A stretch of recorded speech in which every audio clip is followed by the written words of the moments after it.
In today's thrilling chess video, we embark on an exploration of the Danish Gambit, uncovering its opening tricks and tactical brilliance. The journey begins with the king's pawn opening, where we play e4, e5, followed by the center game with d4. As expected, black typically accepts the gambit by capturing the pawn. Undeterred, we courageously sacrifice another pawn with c3. Black responds by capturing once again, and then we boldly deploy bishop c4. The ensuing sequence, with c takes b2 and bishop takes b2, represents the accepted line of the Danish Gambit. We willingly sacrifice 2 pawns in exchange for a highly aggressive position. Our bishops take center stage, exerting pressure on the king side. One bishop targets the vulnerable f7 square, while the other threatens g7, rendering it difficult for the opposing black bishop to find safe haven. Although the Danish Gambit may not be prevalent at the GM level, it proves to be a formidable opening against beginners or intermediate players, particularly in Blitz or bullet formats, where opponents often lack preparation for such a fierce onslaught. If you revel in launching attacks from the outset and don't mind sacrificing a slight material advantage, the Danish Gambit is a must-try opening. In this video, we delve into vital concepts and tactical ideas specifically tailored for white players. We dissect common variations, showcasing how you can effectively apply these strategies in your games. Prepare to witness the thrilling dynamics of the Danish Gambit unfold, as we equip you with the tools to dominate the board with astute tactical brilliance. Get ready to expand your repertoire, ignite your aggression, and conquer your opponents. Get smart and unleash the power of the Danish Gambit. As white, there are key principles to bear in mind. Firstly, since you are already 2 pawns down, it is crucial to avoid exchanging pieces whenever possible. Instead, maintain a super aggressive approach, refusing to play passive moves. Your objective should be to deny your opponent the opportunity to develop their pieces and launch an immediate assault on the black king. In this open game, your bishops are your prized assets. Refrain from exchanging them, as they play a vital role in your attacking plans. Don't hesitate to bring your queen into the action early on, exploiting her power to launch devastating attacks against your opponent. Sacrificing your bishop can often be a potent tactic, exposing the vulnerable black king. Stay vigilant for the right moment to strike. Keep a watchful eye on knight f6, a common move you'll encounter. Respond by pushing your pawn forward, forcing the knight to move once again, or even trapping it. The d-file will prove critical in this game, as it is likely to open up, presenting excellent opportunities for discovered attacks and targeting black's queen. Stay alert to these possibilities. Now, let's explore how to leverage these concepts in various common variations of the Danish Gambit. In one scenario, if black plays d6, we respond with knight f3. If black tries to pin our knight with bishop g4, it would be a big mistake. Can you figure out why? This is where the bishop sacrifice comes into play, as mentioned earlier. We capture the bishop with check, and after the king takes, we execute a clever tactic, knight to e5 check. Black cannot capture the knight with the pawn, as it would result in losing their queen. Consequently, black is forced to move the king, allowing us to capture their bishop. If you enjoyed this move, consider hitting the thumbs up button and showing your appreciation for the video. Now, let's move on to another popular line.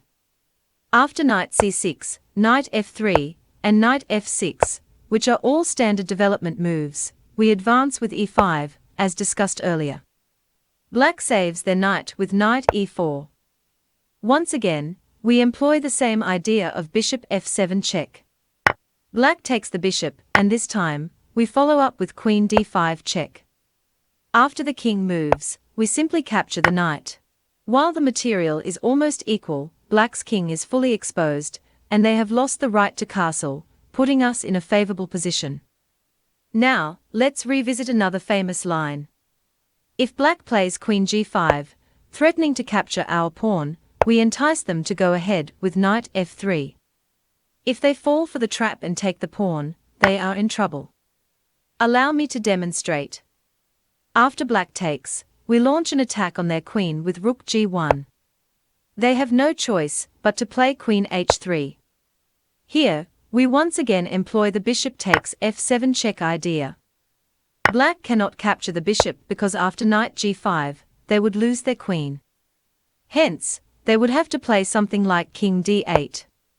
We then unleash the brilliant move rook g7. If black takes the rook, we capture their bishop and later, we can also capture their rook. Alternatively, if black does not take the rook, they must move their knight, which is now attacked twice by our rook and bishop. After knight e7, we can deliver another double attack by playing rook g3, ultimately winning their rook or queen. Now, let's return to another variation. Here, black plays bishop b4 check, and we block with the knight. Black follows up with knight f6, attacking our pawn. We respond with pawn to e5 as usual. Black continues by attacking our knight with knight e4. Once again, we execute the bishop f7 check. If the king takes the bishop, we regain it with queen b3 check, while also obtaining a solid positional advantage. Returning to the previous position, if the king does not capture the bishop, we can play bishop a3, forcing the king to take the bishop. Then we follow up with knight takes, king takes bishop, and queen b3 check, creating a fork on the king and bishop. Although the material is nearly equal, we have a significantly superior position as white. Now, let's examine another variation that begins with d5, known as the Schlechter defense. We capture the pawn, and if black carelessly plays a move like c6, attacking the bishop, we execute bishop f7 check. Black cannot capture the bishop due to their hanging queen, so they must play king e7. At this point, we can simply play bishop a3 check, forcing black to move their king away and allowing us to capture their queen. Now, you might be wondering how to play as black and prevent white from causing any damage. The best way to counter this opening is with the Schlechter defense, but it's crucial to know the correct approach. After d5 and bishop takes d5, your best move as black would be knight f6. This move eliminates the effectiveness of bishop f7, as after king takes, queen takes, black can play bishop b4 check, launching a discovered attack on the queen. Ultimately, white loses their queen, and if you analyze the resulting position, black gains a slight advantage. As black, you also have the option to avoid the Danish Gambit from the beginning. Instead of capturing the pawn on move 3, you can decline the gambit and play d5, which is known as the Capablanca defense. This choice maintains equal material and prevents white from pursuing an aggressive attacking game. If you enjoyed this content, make sure to watch our video on the Sicilian defense as well. And don't forget to subscribe to our channel by clicking here. Thank you for watching, and we'll see you in the next video. Take care and peace.